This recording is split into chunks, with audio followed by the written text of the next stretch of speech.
Bismillahirrahmanirrahim. Assalamualaikum warahmatullahi wabarakatuh.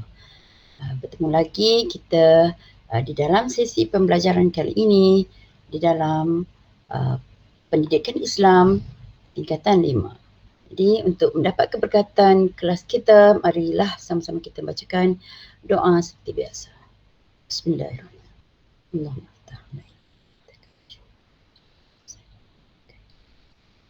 Rabbi syrah li sadri wa yassir li amri.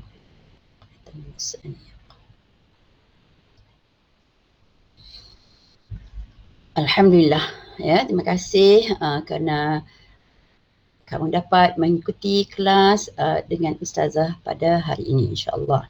Baik, hari ini kita akan fokus kepada bidang akhlak Islamiah bab 19 ataupun pelajaran ke-19 yang bertajuk Istiqamah Jalan Menuju Mujahadah.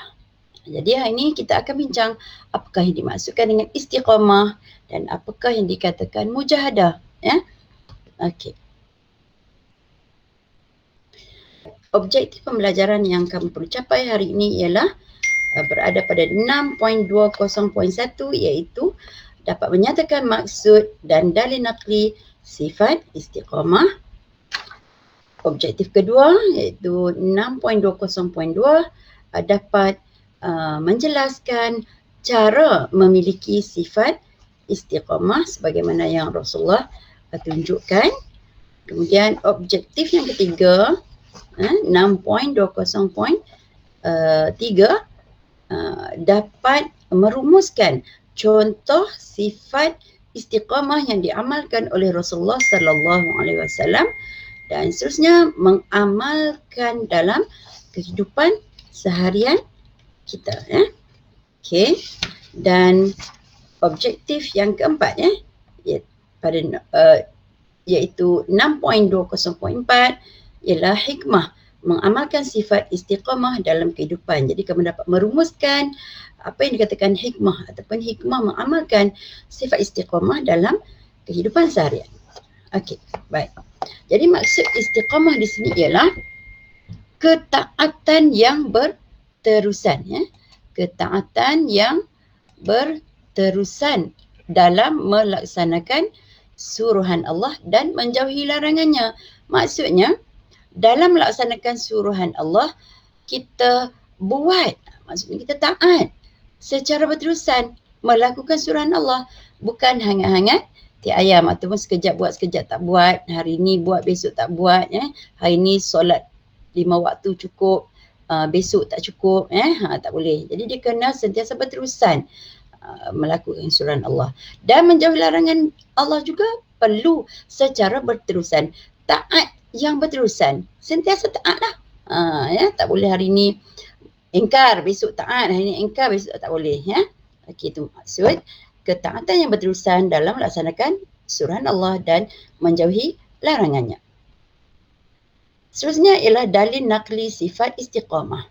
Firman Allah dalam surah Hud ayat 112, Fastaqim kama umirta. Fastaqim kama umirta. Maksudnya apa?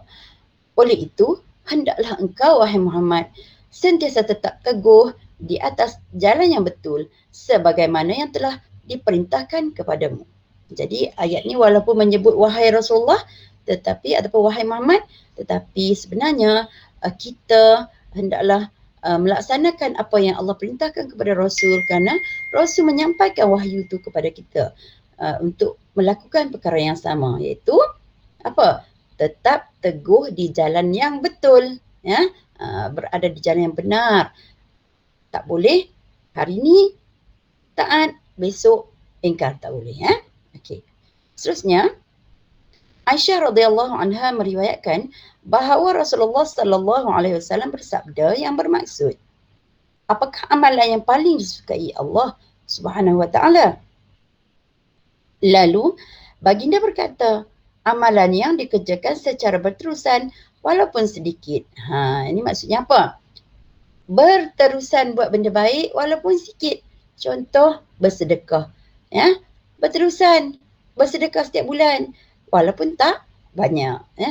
Berbuat baik kepada orang ramai, ya, walaupun kena selalu buat baik, ya. Tak boleh kita rasa nak buat baik, kita buat baik. Besoknya kita menzalimi pula. Tak boleh, ya. Okey, itu bukan istiqamah namanya. Okey, seterusnya Sufyan bin Abdullah radhiyallahu anhu meriwayatkan bahawa beliau bertanya kepada Rasulullah sallallahu alaihi wasallam, "Ya Rasulullah, qul li fil Islam qawlan la as'alu anhu ahadan ba'daka." Qala, "Qul amantu billahi fastaqim." Hadis riwayat Muslim. Apa makna dia? Okey, maksudnya ya, Sufyan bin Abdullah ni bertanya, "Wahai Rasulullah sallallahu alaihi wasallam, katakanlah kepadaku satu perkataan yang berkaitan dengan Islam yang aku tak perlu bertanya kepada orang lain." Jadi Rasulullah jawab balik, baginda berkata, "Ucapkanlah, aku beriman dengan Allah Subhanahu wa taala. Kemudian beristiqamahlah kamu." Maksudnya apa di sini? Baginda suruh ucap, aku beriman pada Allah dan beristiqamah dengan keimanan tersebut. Maksudnya terus beriman. Tak boleh apa? Tak boleh besoknya kufur, ya. Okey, baik. Fastaqim yang dimaksudkan dalam hadis ni, ya, fastaqim bermaksud keteguhan memelihara iman dalam melaksanakan segala suruhan dan meninggalkan larangannya. Maknanya dalam melaksanakan suruhan Allah dan juga meninggalkan larangan Allah perlu ada keteguhan iman yang berterusan. Maksudnya iman tu kena teguh. Teguh, sentiasa teguh. Sebab kalau iman tak teguh, hari ni kita akan buat suruhan Allah, besok kita dah tinggal. Ya, memang perlukan keteguhan iman. Dan keteguhan iman ni perlu supaya, ini yang dikatakan kita sedang bermujahadah. Istiqamah kan jalan menuju mujahadah. Maksudnya bersungguh-sungguh, berusaha bersungguh-sungguh dalam melaksanakan suruhan Allah dan juga meninggalkan larangannya. Baik. Cara memiliki sifat istiqamah. Ya, objektif yang seterusnya ialah cara memiliki sifat istiqamah. Yang pertama, sentiasa bermujahadah. Tadi saya sebut mujahadah kan? Maknanya berusaha bersungguh-sungguh melawan hawa nafsu. Agar apa? Agar berterusan mengamalkan sifat mahmudah. Sifat apa mahmudah ni? Sifat yang baik, betul. Okey? Jadi kita kena berusaha bersungguh-sungguh lawan nafsu ni. Nafsu ni banyak. Nafsu syahwat, nafsu makan, nafsu apa lagi? Ingin lara, nafsu nak buat benda-benda yang lara kan. Jadi kita memang nak lawan nafsu ni kena bersungguh-sungguh, ya. Dan bila kita bersungguh-sungguh melawan hawa nafsu, maknanya kita berterusan mengamalkan sifat yang baik. Yang kedua, sentiasa berdoa memohon bantuan Allah Subhanahu wa taala agar dapat melaksanakan segala suruhan dan meninggalkan larangannya secara berterusan. Jadi nak berdoa macam mana? Ya Allah, berilah taufik dan hidayah-Mu kepadaku, ya Allah. Taufik dan hidayah, hidayah petunjuk dan juga taufik agar kita sentiasa berada di jalan yang benar.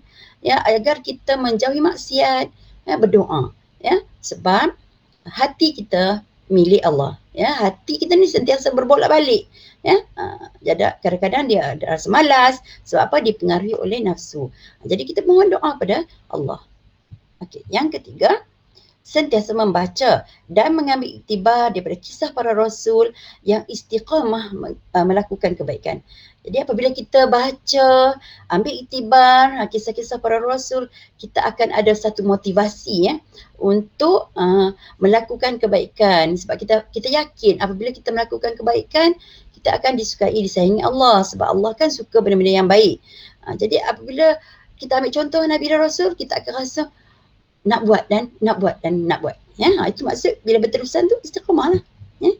Okey, yang keempat, sentiasa muhasabah diri agar ikhlas dan sabar dalam setiap tindakan. Maknanya kita kena ingatkan diri kita supaya dalam nak membuat kebaikan ni kena ikhlas dan juga kena sabar. Sebab syaitan sentiasa akan menghasut kita supaya tidak berbuat baik. Ya, ini memang kerja syaitan. Jadi kita kena muhasabah, kita kena ingat apabila kita nak buat perkara yang tak baik, kita kena ingat ini adalah gangguan syaitan, hasutan syaitan. Jadi kita muhasabah. Kita tak nak terpedaya dengan syaitan. Ya? Jadi dan dalam nak melakukan perkara yang baik kena sabar. Ya? Mungkin ada orang ejek, mungkin ada perasaan malas, sabar lawan. Ya? Okay. Kemudian yang kelima, sentiasa mempelajari ilmu dengan istiqamah supaya menjadi amalan dalam kehidupan. Ya, ilmu yang baik dan bermanfaat ni akan memberi kesan kepada kita dari segi tingkah laku, dari segi peribadi. Jadi apabila kita dah selalu sentiasa belajar dengan berterusan, dan apabila ia menjadi amalan, insya-Allah kita akan terpelihara daripada perkara yang sia-sia. Yang keenam, sentiasa berkawan dengan rakan yang berdisiplin. Kenapa perlu rakan yang berdisiplin? Kerana rakan sangat kuat dalam pengaruh terhadap diri remaja, ya, memberi kesan terhadap perbuatan remaja. Apabila kita berkawan dengan orang yang baik, kita insya-Allah akan menjadi baik juga. Kalau kita berkawan dengan orang yang liar, kita akan terdorong untuk melakukan perkara seperti kawan kita. Ya, sebab environment atau persekitaran kita memang macam tu. Maknanya kita mudah terpengaruh. Jadi pilihlah rakannya berdisiplin dalam melakukan kebaikan. Hari-hari dia buat baik, hari-hari dia buat baik. Kita tengok hari-hari dia bersedekah atau hari-hari dia tolong cikgu. Jadi ini menjadi satu motivasi kepada kita untuk tiru dia. Ya? Okay. Seterusnya, contoh sifat istiqamah yang diamalkan oleh Rasulullah sallallahu alaihi wasallam. Okey. Baik, dan contoh ini kita boleh ambil dan amalkan dalam kehidupan kita seharian, ya. Baik, contoh yang pertama ialah istiqamah dalam ibadat. Istiqamah dalam ibadat adalah suatu perkara yang susah, ya, susah sebab kita ni memang sentiasa diganggu oleh syaitan. Apabila kita nak buat sesuatu ibadat, contohnya solat sunat, ada saja gangguannya. Jadi apabila kita sedar itu adalah gangguan syaitan, kita berusaha untuk melawannya, mengatasinya. Jadi kita tengok bagaimana Rasulullah sallallahu alaihi wasallam istiqamah dalam ibadat. Okey, ya. Contohnya Rasulullah sallallahu alaihi wasallam istiqamah beribadat kepada Allah dengan cara tak jemu memohon keampunan daripada Allah. Walaupun baginda seorang yang maksum. Apa maksud maksum? Ya, betul, pandai. Ya, bersih ataupun terpelihara daripada melakukan dosa kecil dan dosa-dosa besar. Jadi Rasulullah yang maksum itu pun sentiasa memohon keampunan kepada Allah ataupun daripada Allah, istiqamah beristighfar. Jadi kita bagaimana? Kita yang tidak bersifat maksum ni. Inilah yang perlu kita contohi. Jadi bagaimana yang dikatakan Rasulullah istiqamah beribadatnya bagaimana? Baginda sentiasa beristighfar. Contoh di sini ialah baginda beristighfar. Tak paling kurang ataupun Rasulullah beristighfar lebih daripada 70 kali setiap hari. Sebagaimana sabda baginda, demi Allah Subhanahu Wa Taala, sesungguhnya aku beristighfar dan bertaubat kepada Allah Subhanahu Wa Taala lebih dari 70 kali setiap hari. Baginda yang bersifat maksum pun sentiasa beristighfar. Masya Allah, kita ni yang tidak bersifat maksum patutnya lebih daripada 70 kali. Tapi kalau tak boleh buat 70 kali pun, biarlah benda tu berterusan walaupun sedikit. Ya, contoh kalau tak boleh 70 kali, paling kurang 3 kali selepas setiap solat fardu. Ya, astaghfirullahalazim, astaghfirullahalazim, astaghfirullahalazim. Tetapi biarlah secara berterusan. Jadi hadis yang sabda Rasulullah tadi adalah riwayat Bukhari. Seterusnya ialah istiqamah dalam berdakwah. Inilah contoh yang ditunjukkan oleh Rasulullah sallallahu alaihi wasallam dalam berdakwah, di mana baginda tetap berdakwah, menyebarkan agama walaupun menghadapi pelbagai kesusahan dan ancaman. Ya, baginda ditawarkan dengan kesenangan dunia, iaitu wanita. Apa lagi? Ya, betul.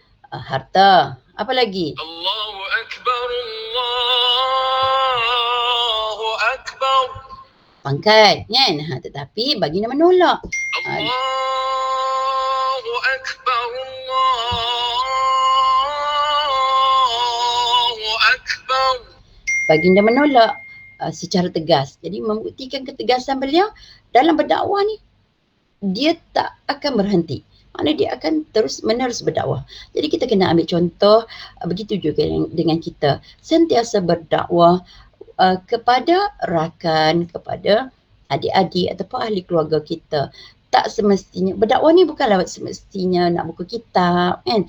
Maksudnya kita mengajak rakan ataupun saudara, adik-adik kita untuk membuat kebaikan. Dan kita melarang apa? Melarang segala bentuk kemungkaran. Sama ada kawan kita buat salah, kita melarang tu biar dengan cara yang bijaksana. Jangan sampai menyakiti dia. Jika kita berdakwah ni kena bijaksana. Kalau tidak bijaksana, dia akan mendatangkan masalah, mungkin akan bergaduh dan sebagainya.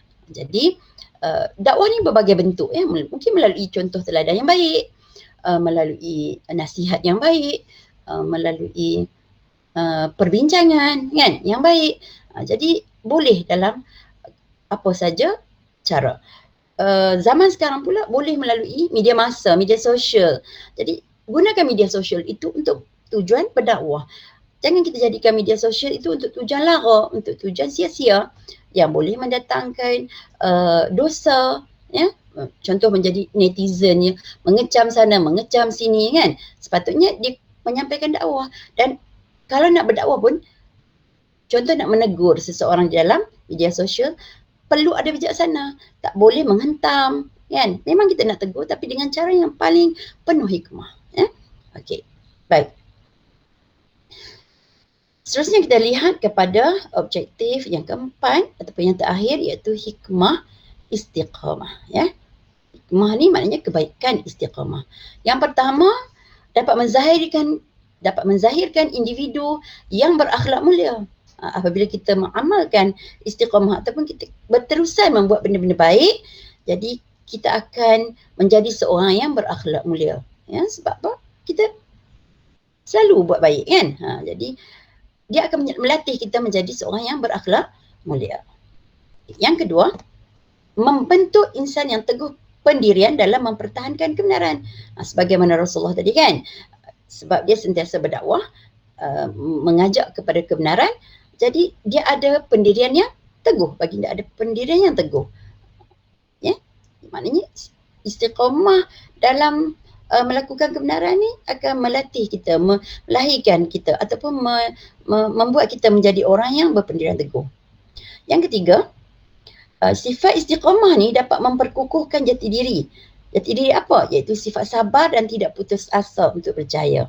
Sebab kita selalu menuntut ilmu. Contoh, selalu menuntut ilmu. Kan? Kalau gagal, kita tak putus asa sebab perbuatan kita ataupun kita, apabila kita selalu belajar, kita akan merasa satu benda yang seronok. Dan dia akan mendidik kita supaya sabarlah dalam menuntut ilmu. Walaupun kadang-kadang dimarahi guru dan sebagainya, tetapi keseronokan ataupun kebiasaan kita menuntut ilmu tu, kita jadi tak nak ponteng walaupun kena marah kan. Dia menjadi kebiasaan kepada kita untuk berjaya. Ya? Okey. Kemudian memupuk sifat sanggup berkorban harta dan nyawa demi mempertahankan Islam. Contoh, kita istiqamah dalam bersedekah. Maknanya kita sanggup mengeluarkan harta kita walaupun sedikit kan untuk menolong orang lain. Ya, istiqamah bersedekah walaupun tak banyak tetapi berterusan. Kemudian dalam mempertahankan Islam, ya, sama ada macam sahabat dulu, mereka turun berperang. Setiap kali perang mereka akan turun. Maksudnya istiqamah dalam mempertahankan Islam walaupun berkorban nyawa sekalipun. Okey. Kemudian sifat istiqamah ni tadi dapat membangunkan negara. Kenapa? Semua pihak ada komitmen, ya, maknanya berterusan bekerja, mencari ilmu, apa lagi, mencipta sesuatu secara berterusan. Dan akhirnya dia akan menolong membangunkan ekonomi negara tersebut. Dan yang terakhir ialah melahirkan sifat kebersamaan dalam masyarakat. Kenapa? Kerana semua masing-masing menjaga kepentingan bersama secara berterusan. Maknanya bukan hanya angat ayam. Buat gotong royong sebulan sekali, Ya, berterusan, secara berterusan. Bukan sekali je buat lepas tu senyap, taklah. Ya, jadi bila ada kegiatan-kegiatan yang begini, dia akan melahirkan sifat kebersamaan dalam masyarakat. Jadi saya rasa setakat ni dululah kelas kita pada hari ini yang membincangkan tajuk apa tadi? Tajuk Istiqamah Jalan Menuju Mujahadah. Jadi untuk penilaian ataupun tugasan, kamu boleh lihat di dalam buku teks muka surat 198 penilaian pertama ataupun soalan pertama, apakah maksud istiqamah. Jadi diharap kamu dapat menjawab soalan tersebut kerana kita dah pun bincangkan tadi. Yang kedua, nyatakan dalil naqli tuntutan mengamalkan sifat istiqamah. Yang ketiga, jelaskan dua cara memiliki sifat istiqamah. Sebagaimana yang kita bincangkan tadi. Yang keempat, jelaskan dua contoh sifat istiqamah yang diamalkan oleh Rasulullah sallallahu alaihi wasallam dalam beribadat, kan? Tadi kita dah tengok dalam berdakwah, jelaskan. Yang kelima, terangkan dua hikmah mengamalkan sifat istiqamah dalam kehidupan. Jadi soalan terangkan, kamu kena ada isi dan juga huraian. Huraiannya kamu masukkan unsur suka. Maksudnya apa yang dikatakan unsur suka? Supaya, untuk, kerana, agar. Salah satulah untuk menyambung huraian itu tadi. Dan soalan keenam ialah soalan kebat. Diberi pernyataan ataupun peribahasa Melayu ada menyatakan kalau tidak dipecahkan ruyung, manakan dapat sagunya. Jadi soalannya bincangkan peribahasa tersebut dalam konteks anda sebagai murid. Jadi peribahasa ni kamu kaitkan dengan istiqamah membuat kebaikan ataupun istiqamah dalam menuntut ilmu. Jadi kamu bincangkan dengan mendatangkan satu isi, huraian ringkas, huraian lengkap dan juga kesimpulan. Jadi setakat itu dulu kelas kita pada hari ini. Sebelum kita akhiri kelas, sama-samalah kita membacakan surah Al-As dan tasbih kifarah. Bismillahirrahmanirrahim.